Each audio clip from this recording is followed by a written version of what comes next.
El siguiente programa no contiene escenas de sexo ni de violencia. Se recomienda la compañía de un adulto responsable.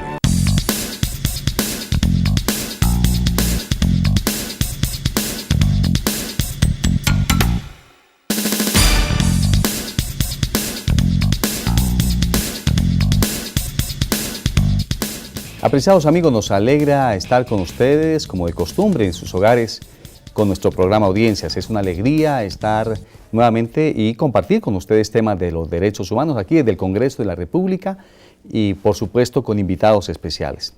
La Comisión de Derechos Humanos se especializa en trabajar temas que tienen que ver con la dignificación del ser humano y, por supuesto, la prevención, la promoción de todo lo que debe ser los derechos humanos en Colombia.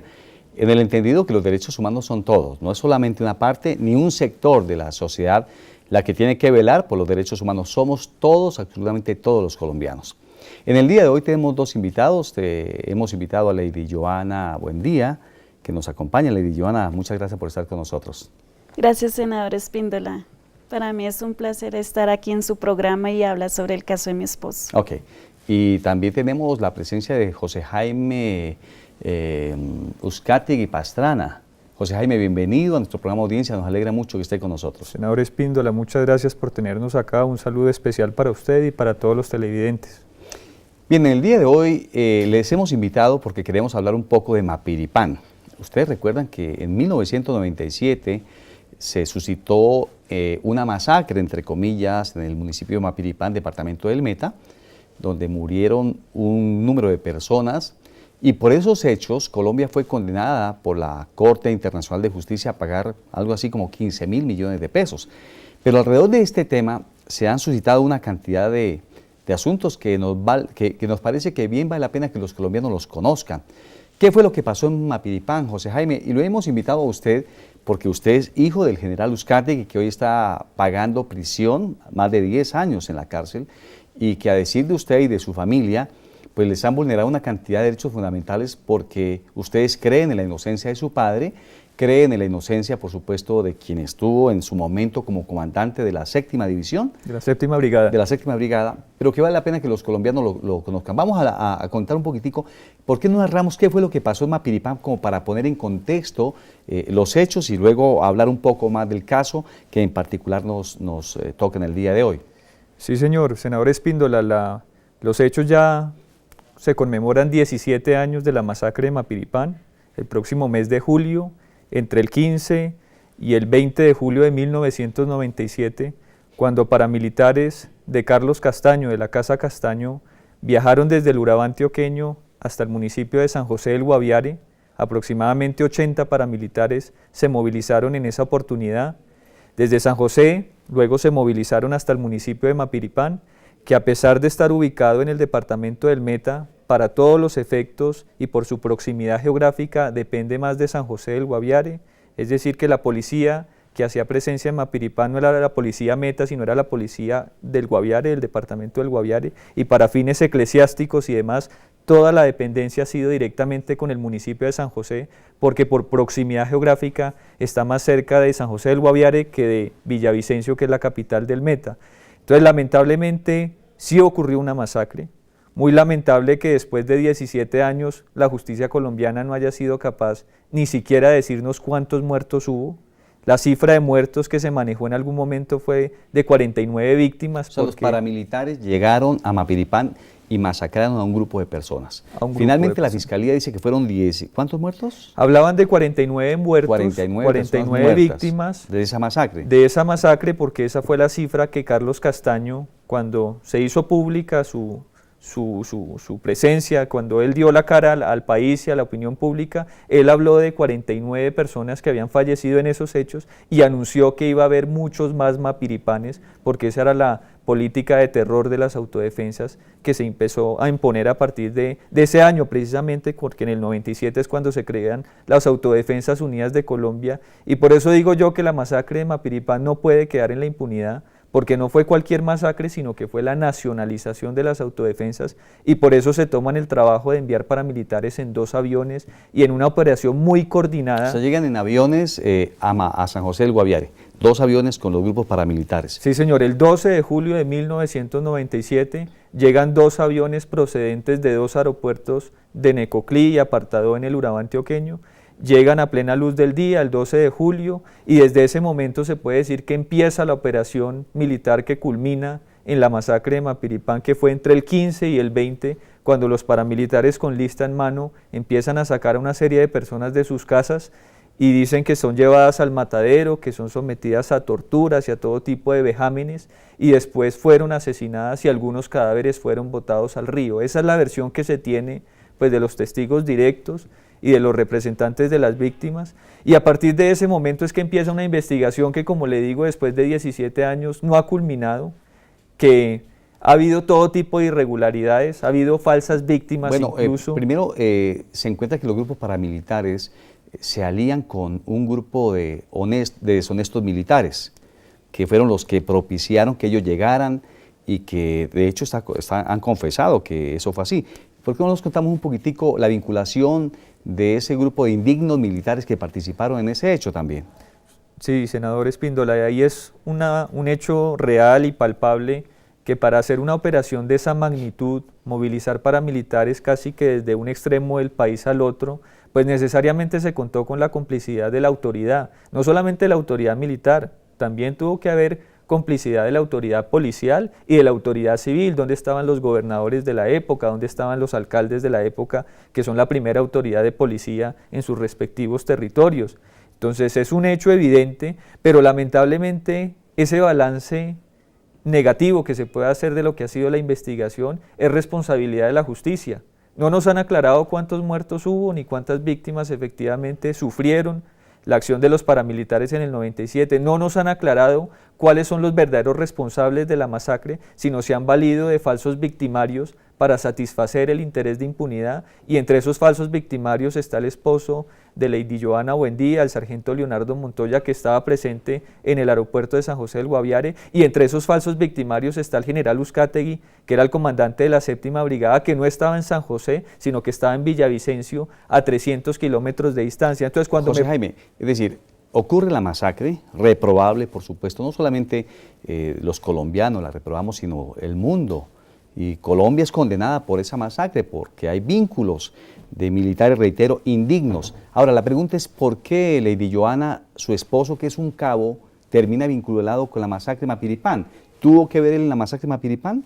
No, señor, mi esposo estuvo ahí, pero no participó en lo que lo acusan. Entonces, él solamente, él cumple orden, me imagino él cumplió una orden de su comandante. ¿Y cuál era la orden que él tenía que cumplir? Que siguiera registrando ahí en el aeropuerto. O sea, él estaba en el aeropuerto registrando a todo el que entraba y venía. Pero cuando llegaron esos aviones, mi esposo fue a su comandante Urueña y le preguntó qué eran esos aviones, le dijo al comandante, y el comandante lo envolvió y le dijo que no ha pasado nada, que siga haciendo. Que siga requisando, él siguió requisando. Exacto. Por eso está condenado su esposo ¿a cuánto? Por eso está condenado a 40 años. A 40 años. José Jaime, su padre, el general Uzcategui, es acusado y supuestamente como que cerebro de esa masacre, porque hoy está preso. ¿Por qué su padre es inocente? ¿Por qué no tiene nada que ver con ese hecho abominable que los colombianos repudiamos todavía? Mi padre, el general Uzcategui, en julio del 97 era el comandante de la 7ª Brigada en Villavicencio, pero para ese momento en San José del Guaviare había una brigada móvil número 2, que era la que tenía el mando sobre el batallón de infantería Joaquín París, que era el que respondía directamente por Mapiripán. Entonces, cuando decimos que no tenía mando sobre las tropas, era porque el comandante, el que mandaba en esa zona, era el comandante de la brigada móvil número 2, que no solamente no actuó para evitar la masacre, sino que lamentablemente fue cómplice de los paramilitares. ¿Está comprobado ese Está tema? más que comprobado, no solamente porque la justicia lo condenó a ese comandante en todas las instancias, que era un coronel Lino Sánchez de la época. Fue condenado por la justicia. En todas las instancias. Él falleció de cáncer Entonces ese ya es un capítulo que se cerró para la justicia colombiana, pero incluso los testimonios de los paramilitares ya confesos en Justicia y Paz lo señalan a él y a otros militares como directos responsables, y al general Uzcategui ni siquiera lo nombran, porque es que él no tenía ningún rol dentro de esa operación. Él estaba en Villavicencio. Los paramilitares no fueron trasladados por Villavicencio, sino que fueron trasladados por San José del Guaviare. Entre Villavicencio y Mapiripán y la zona de San José hay más de 300 kilómetros de distancia. Yo hice ese recorrido en diciembre del año 2010 porque yo viajé hasta Mapiripán y lo hice por tierra y me demoré 2 días en llegar hasta Mapiripán desde la ciudad de Villavicencio. Entonces es evidente que el general Uzcategui no tuvo ningún rol.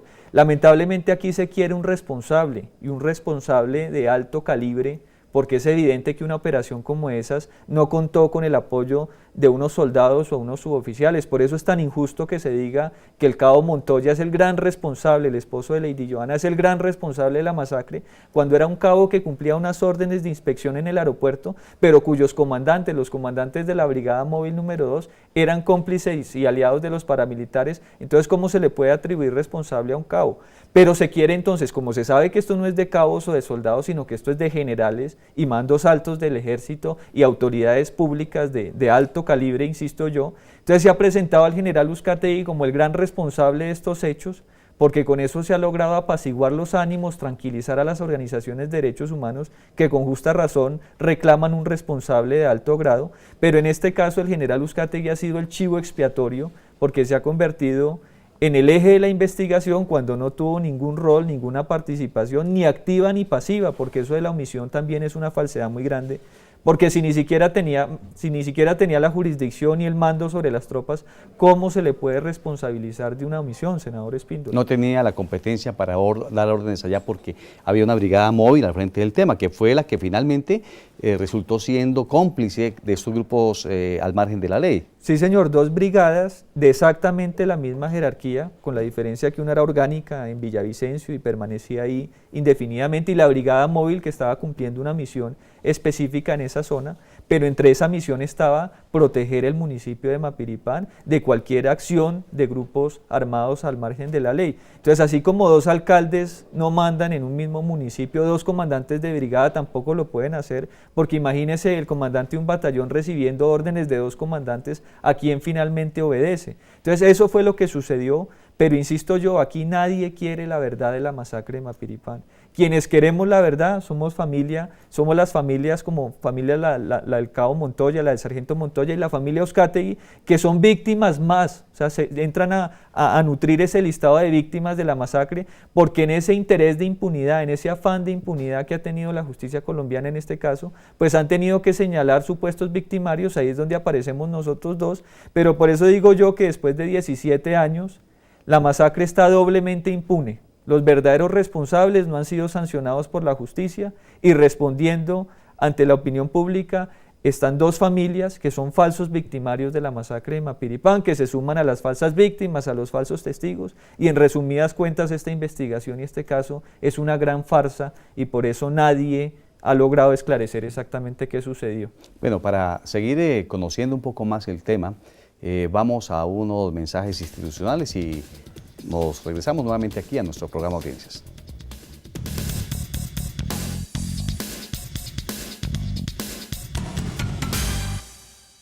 Diez años de intentos fallidos, 5 iniciativas fracasadas, un mensaje de urgencia solicitado por el Congreso.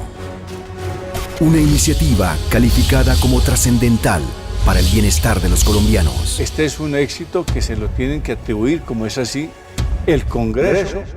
Un Congreso unido en un trabajo colectivo y comprometido. En tiempo récord, sanciona una ley trascendental contra conductores ebrios. En tan solo 20 días de puesta en marcha la ley, los resultados son contundentes. El Congreso de Colombia escuchó el clamor del pueblo.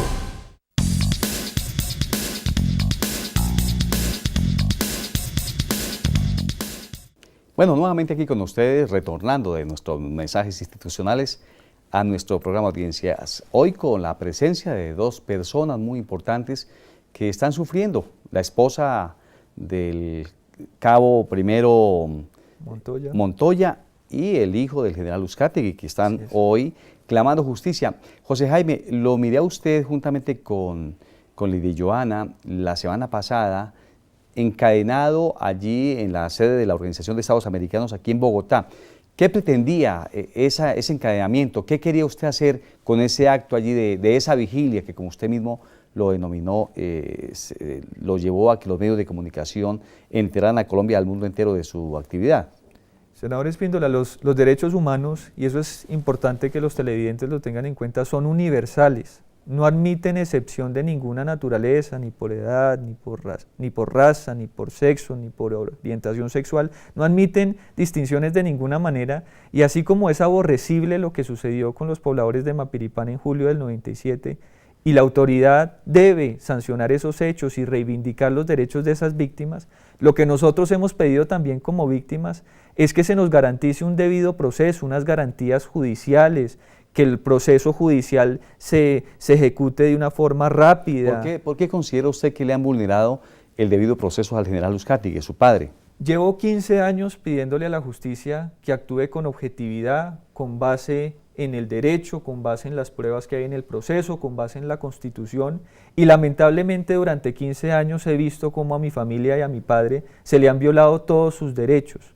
Él hoy está condenado a 40 años de cárcel por lo que el país ya conoce como las falsas víctimas de la masacre de Mapiripán. Hablemos un poquitico de las falsas víctimas de Mapiripán, porque los colombianos nos enteramos hace como 2 años tal vez de una señora que salió por televisión llorando, diciendo que la habían motivado o la habían incitado a confesar que sus hijos habían muerto y que le han pagado una plata por eso. Gravísimo, por supuesto, gravísimo que eso esté pasando y que la Corte haya actuado de esa manera sin tener unos argumentos muy fuertes. Hablemos de las falsas víctimas. ¿Qué fue lo que pasó allí? Cuando la Corte Interamericana de Derechos Humanos de la OEA condenó al Estado colombiano en el año 2005 por la masacre de Mapiripán y pidió o exigió que se indemnizaran a estas personas, dijo que por lo menos ya se habían identificado 20 víctimas directas de la masacre de Mapiripán, es decir, personas que habían muerto en esos hechos durante el mes de julio del 97.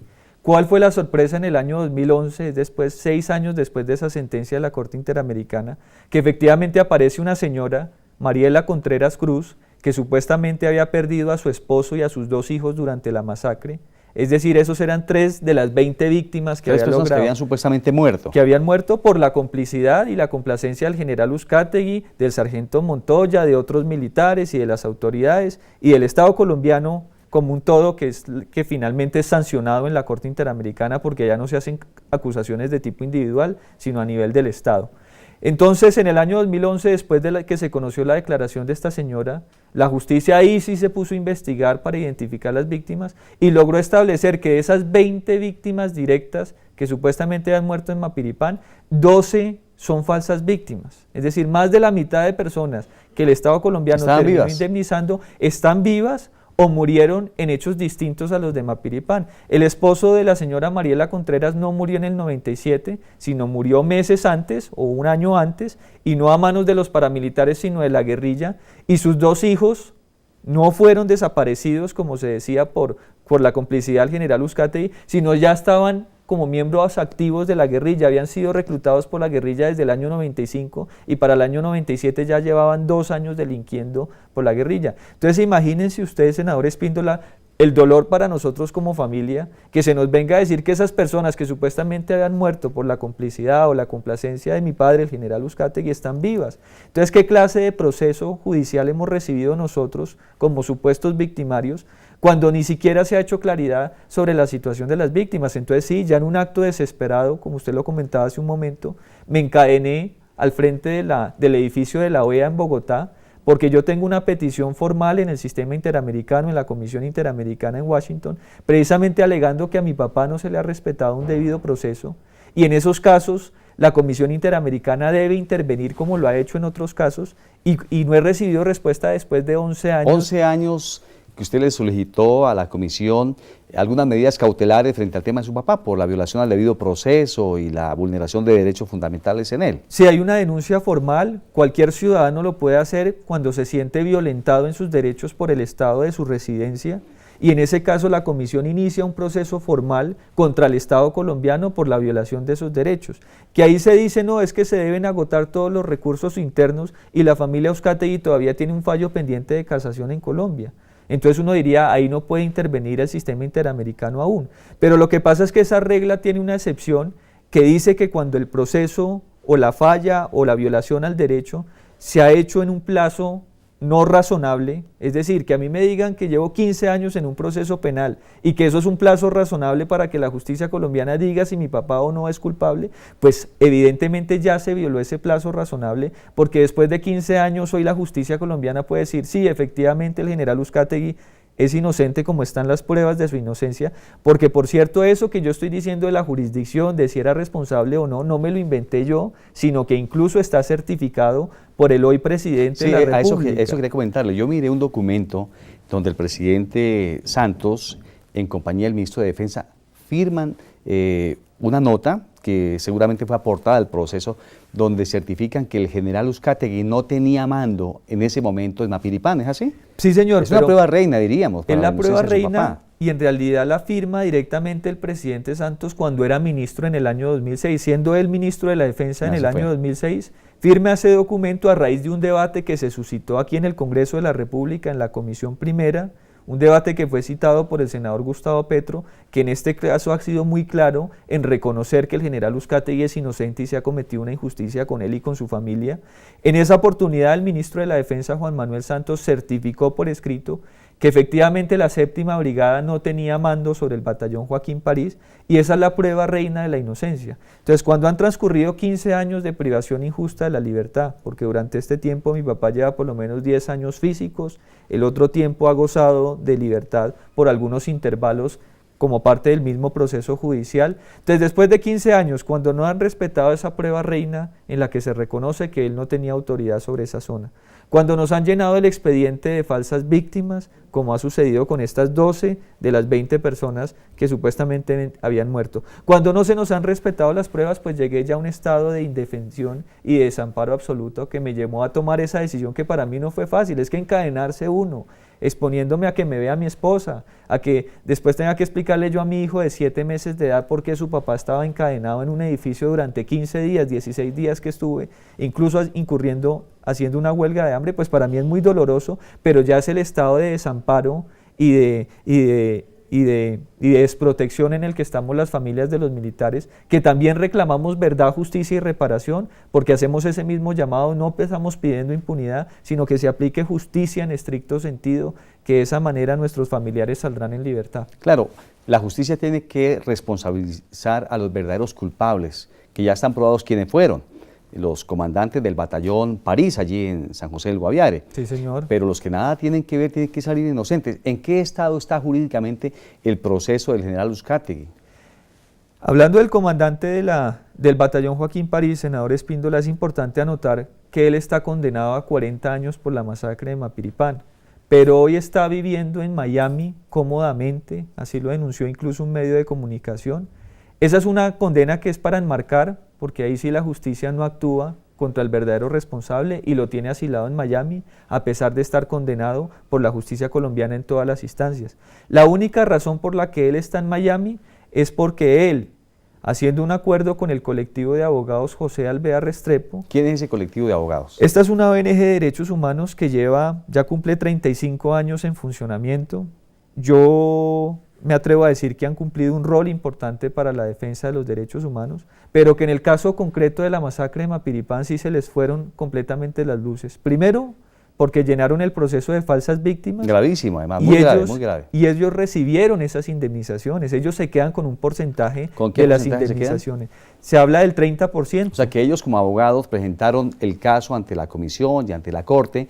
Colombia es condenado por eso y le pagan como ¿cuánto? ¿15.000 millones a las víctimas tal vez? A todas las víctimas aproximadamente 15.000 millones. Gravísimo porque total. Ellos llevan personas que nada tenían que ver con la masacre, es decir, presentaron gente que estaba viviendo y la hicieron pasar por muertos. Ellos fueron los que llevaron a Mariela Contreras la señora que decimos que es falsa víctima y que ella solamente por el caso de ella recibieron 3.000 millones de pesos y el colectivo se quedó con el 30% respectivo y así sucesivamente con todos los casos que, como he dicho, mayoritariamente son falsas víctimas. O sea, se le fueron las luces, pero a profundidad. A profundidad. Y un el apagón colectivo, como el del 91.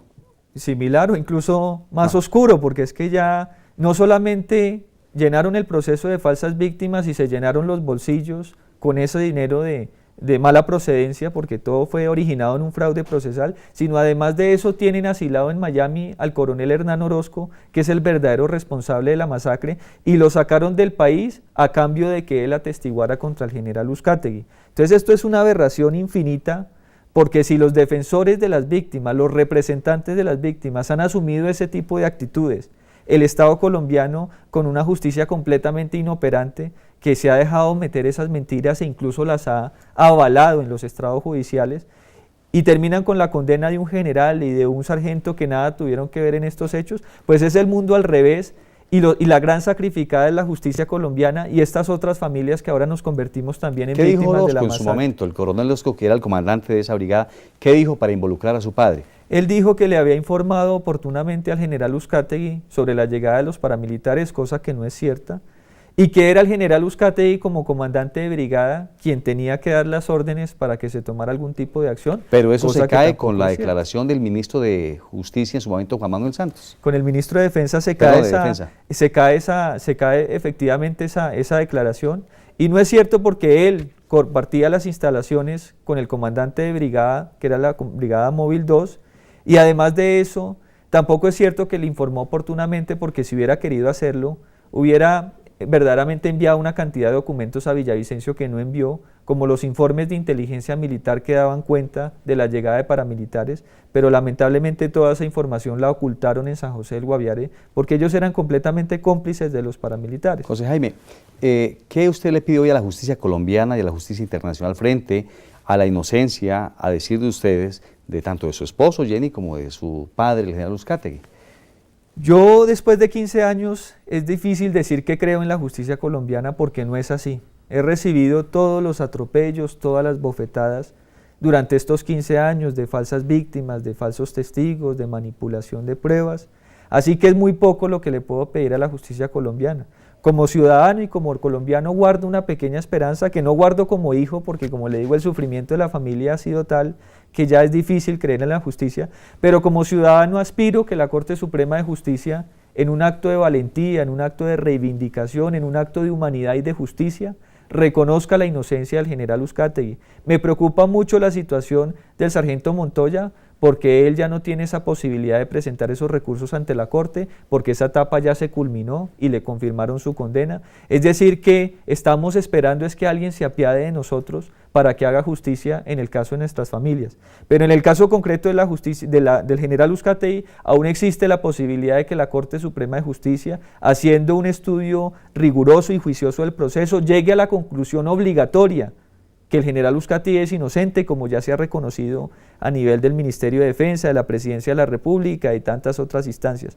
Pero yo, mi verdadero llamado, y el que hice las 2 semanas anteriores encadenándome al frente de la OEA, es que la Comisión Interamericana de Derechos Humanos, que tiene la obligación, que tiene el mandato de intervenir en este tipo de procesos, porque las garantías judiciales son otro derecho fundamental, como lo es el derecho a la vida y como lo es el derecho a la libertad y el buen nombre y la honra. Ellos tienen que intervenir. Entonces el llamado que yo le hacía a ellos, ya que han intervenido tan prontamente tratándose de otros peticionarios, porque el país también conoció como el alcalde mayor de Bogotá, el señor Gustavo Petro, acudió a la Comisión Interamericana y casi que en cuestión de días o incluso horas recibió una respuesta inmediata de la Comisión. Yo estoy pidiendo lo mismo para nuestras familias, que respondan ese requerimiento que presentamos en el año 2003, para que se protejan las garantías judiciales del general Uzcategui y él pueda regresar a la libertad a compartir con su familia, porque para mí como hijo ha sido muy difícil verlo envejecer durante 15 años. Sus últimos años de vida productiva, senador Espíndola, ha sido en una cárcel, completamente limitado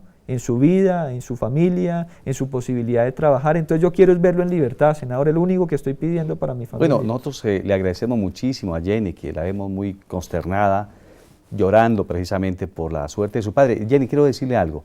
La Procuraduría, yo hace unos días hablé en la Procuraduría para que la Procuraduría intervenga para que le revisen el caso a su esposo, que consideramos una injusticia muy profunda. Queremos que la Procuraduría también revise el tema de su señor esposo y confiemos en que Dios les ayude en ese tema tan difícil de tener tanto a su esposo como a su padre en una prisión pagando por lo que ustedes consideran algo que es injusto. Pero bueno, le agradecemos muchísimo que hayan venido, aspiramos que en una próxima oportunidad estén con nosotros también y podamos ir compartiendo temas de derechos humanos que ilustran a los colombianos, que ponemos en evidencia violaciones de los derechos humanos y por supuesto ustedes los colombianos también haciendo pedagogía de lo que debe ser una cátedra de familia, de sociedad que nos permita entender que las diferencias no nos pueden separar, sino que las diferencias nos complementan. Hasta la próxima edición nuevamente de